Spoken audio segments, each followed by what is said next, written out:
입국 금지를 갑작스럽게 결정하자 한국 정부도 일본인 무비자 입국을 중단하는 맞대응을 했습니다. 이에 중국도 일본인의 비자 입국 무기한 정지 방침을 발표하며 사실상 보복 조치를 단행했습니다.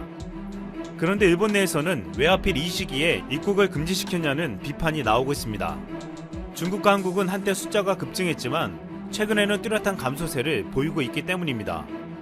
왜 그때는 아무런 조치를 안 하더니 뒤늦게 하느냐 이 말입니다. 한국은 11년째 총 7,513명이 되었고 어제 하루 131명이 늘며 꾸준히 줄어들고 있음을 보여주었습니다. 중국도 사흘 연속 50명 아래로 떨어지더니 지난 9일 하루 동안 불과 19명이 나왔습니다. 이에 한 일본인은 오히려 지금 일본의 데이터를 믿을 수 없는데 한국 측에서는 일본의 입국 제한에 어이가 없을 것이라고 지적했습니다. 이 와중에 그동안 한 명도 나오지 않아 청정국이라 자랑했던 인도네시아에도 비상이 걸렸습니다.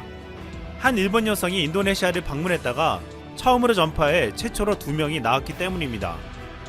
이 때문에 지금 인도네시아에서는 국내에 가지고 들어온 게 일본인이라면서 지금 일본인 입점이나 승차를 거부하는 사례가 속출하고 있습니다. 또한 지난 6일 일본으로 돌아가 확정 진단을 받은 40세 일본인이 베트남, 필리핀, 캄보디아를 다녀간 사실이 알려져 세 나라를 뒤집어 놓았습니다. 베트남은 일본의 뒤늦은 통보에 놀라 이 남성과 만난 72명을 격리시켰습니다. 캄보디아는 지난 1월 27일 이후 한 명도 나오지 않았지만 일본인을 통해 다시 나오기 시작했습니다. 필리핀도 일본 남성의 행적을 파악하고 뒤늦게 조치를 취하고 있는데 지난 6일 일본을 다녀온 40대 필리핀 남성이 진단을 받기도 했습니다. 지난달 14일 하와이에서는 일본인 관광객이 자국으로 돌아가 진단을 받은 사실이 알려져 발칵 뒤집히기도 했습니다. 60대 일본 부부는 하와이에 가서 마우이 오아후에 방문하고 그랜드 힐튼 와이키키에서 묵은 사실이 알려졌습니다. 그동안 하와이에서는 한 명도 나오지 않았지만 일본인 방문 이후 한 명이 나왔습니다. 또한 일본항공 한 승무원이 미국 시카고에서 도쿄로 돌아와 판정을 받아 비행기 탑승객들은 물론 미국을 놀라게 하기도 했습니다. 일본은 지금 세계 언론과 전문가들에게 제대로 대처하지 않는다고 비판받고 있지만 아직도 국내에서 문제를 적극적으로 해결하는 것이 아니라 오히려 이것을 외부 탓으로 돌리고 있습니다. 일본은 10일 한국과 중국에 이어 이탈리아와 이란의 일부 지역을 입국 거부 대상에 추가하겠다고 발표했습니다.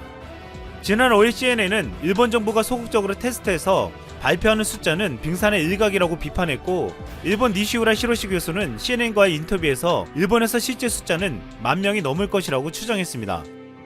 이 숫자는 한국보다 훨씬 많은 숫자로 실제는 한국보다 더욱 심각할 것이라고 본 것입니다. 지금 일본은 자국의 상태를 숨기면서 원인을 외부로 돌리며 국민들의 눈과 귀를 가리려고 하고 있습니다. 일본은 이뿐만 아니라 최근 상황으로 인해 그동안 억지로 버텨온 경제가 무너질 것이라는 예측이 나왔습니다. 일본 아베는 그동안 아베노믹스라는 이름으로 엔화를 마구잡이를 찍어내서 엔화의 가치를 떨어뜨려 수출을 장려해왔습니다. 하지만 최근 상황으로 인해 이틀 동안 주가가 7% 이상 폭락하고 10여일 만에 엔화 가치가 무려 9.8%나 폭등했습니다. 엔화 폭등은 최근 고전하고 있는 일본의 수출 기업들의 문을 닫게 할 수도 있다는 전망이 벌써부터 나오고 있습니다. 또한 앞으로 중국과 한국 관광객이 50%가 넘게 차지하는 일본 관광업의 피해는 엄청날 것으로 보이고 있습니다. 니혼게이자이 신문 등 일본 언론들은 일본 정부가 한국과 중국으로부터 입국 제한 조치까지 시행한 만큼 소매 및 서비스 산업의 어려운 상황은 더 심각해질 것이라고 우려하고 있습니다. 지난해 한국에 대한 경제보복으로 한국 관광객이 급감해서 피해를 본 일본 관광업은 이젠 중국인들까지 안 오면 완전히 주저앉을 것이라는 것입니다. 또한 도쿄올림픽도 지금 상황으로는 취소될 가능성도 커지고 있습니다. 지난 9일 일본 NHK 여론조사에서 일본 국민 45%가 도쿄올림픽이 예정대로 개최되지 못할 것이라고 했습니다. 전 도쿄도지사는 4월 말까지 종식되지 않으면 도쿄올림픽은 불가하다고 말했습니다. 현재로서 도쿄올림픽은 사정상 연기하는 것도 쉽지 않으며 만약 취소된다면 300조 이상의 엄청난 경제 손실을 볼 수 있다는 분석도 나오고 있습니다. 과거 아베는 일본이 방사능에서 완전히 극복했다면서 전 세계인들을 도쿄올림픽에 초청했습니다. 이번에도 일본은 괜찮다고 하며 도쿄올림픽을 강행하려 했지만 이젠 일본 국민뿐만 아니라 국제사회도 일본의 아베 정권을 믿지 않고 있습니다. 도쿄올림픽을 통해서 부흥을 외쳤던 일본 아베 정권은 결국 몰락을 선언할 위기에 놓였습니다. 어느덧 확진자 수가 4만 명을 돌파한 이탈리아. 중국보다 심각한 수준으로 상황이 악화되면서 이탈리아 정부는 이탈리아의 모든 인구 6천만 명의 이동 제한령을 내렸습니다. 스페인도 마찬가지죠. 페드로 산체스 스페인 총리의 부인도 확진 판정을 받아 격리 생활 중이라는 소식이 전해지면서 스페인이 발칵 뒤집혔는데요. 스페인 정부는 국가 비상사태를 선포하고 스페인 5천만 인구가 생필품이나 약을 사는 목적이 아닐 경우 외출을 하지 못하도록 외출 금지령을 내렸습니다. 프랑스도 이번 사태로 경보 수위를 3단계 최고 수위로 격상하였고 모든 상점과 극장, 레스토랑 등 생필품을 파는 곳이 아니라면 모두 강제로 문을 닫게 되었습니다. 물론 전 세계인들의 관광 명소인 에펠탑과 루브르 박물관도 무기한 폐쇄에 돌입하였죠. 유럽의 상황이 이렇게 심각해지면서 전 세계인들이 유럽에서 자신들의 국가로 탈출을 서두르고 있는데요. 이미 비행기 노선이 대폭 축소된 상황에서 표를 사려는 사람들이 빠르게 늘어나자 가격이 말도 안 되게 폭등하였습니다. 중국 중화왕의 보도에 따르면 영국 런던에서 출발해 중국 상하이에 도착하는 비행기 표는 18만 위안, 우리 돈으로 3,227만 원. 이런데도 최근 18일 항공권 40장에 판매가 개시되는 동시에 모두 매진되었습니다. 파리에서 베이징으로 향하는 항공편도 최근 최대 47,410위안, 우리 돈으로 850만원에 판매되고 있을 정도로 이제는 중국보다 유럽을 기피하려는 현상이 강하게 나타나고 있습니다. 자, 그런데 여기서 전 세계가 상당히 두려워하고 있는 부분이 또 하나 있습니다.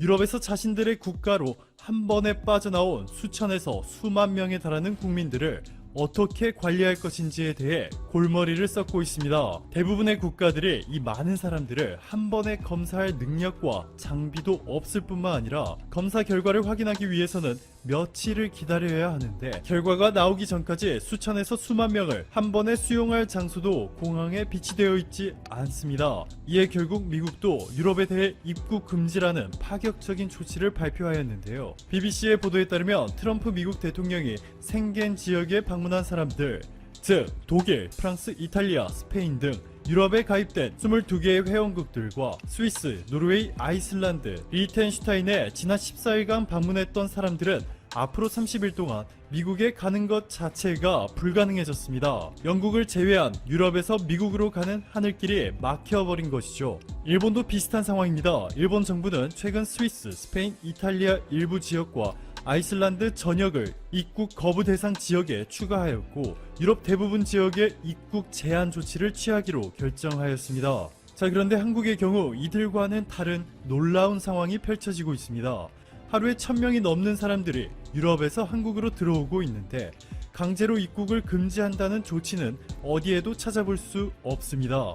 그런데 더 놀라운 것은 하루에 1000명이 넘는 유럽발 입국자들을 대상으로 전원 검사를 실시하기로 한 것이죠. 다른 국가들에서는 그저 꿈같은 시나리오이지만 한국에서는 이것이 가능합니다.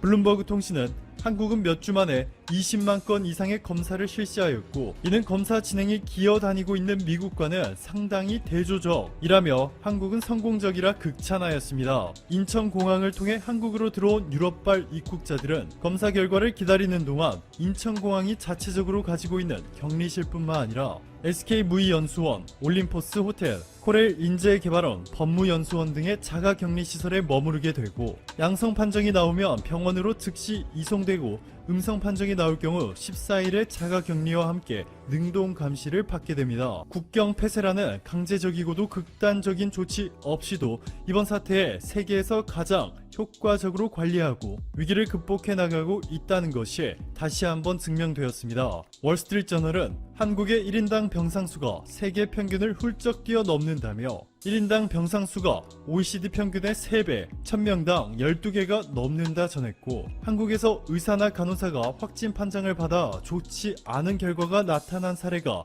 아직 한 건도 없다면서 한국 정부의 주도로 일원화된 의료보험 체계 그리고 확진자를 중증도에 따라 4가지 형태로 구분하는 환자 분류 체계 덕분에 효과적으로 치료 및 관리가 가능했다 극찬하며 한국에서 배우자 강조하였습니다. 현재 한국에 도움이 절실한 국가도 있습니다. 미국의 강도 높은 제재 때문에 중국, 북한 등의 일부 국가들을 제외하면 이란과 무역 거래 자체를 할 수 없는 상황인데요. 미국의 대이란 경제 제재 때문에 현재 그 어느 나라보다 더 심각한 상황에 놓인 이란이 의약품과 검사 장비를 수입할 수 없는 상태입니다. 미국의 워싱턴 포스트마저 미국의 제재 때문에 이번 사태에 대한 이란의 대처가 방해받은 점은 의심할 여지가 없다며 미국의 제재가 이란의 상황을 심각하게 만든 점을 인정하였습니다. 결국 최근 이란은 한국산 진단키트 320만 개가 필요하다고 공식 요청한 것으로 알려졌는데요.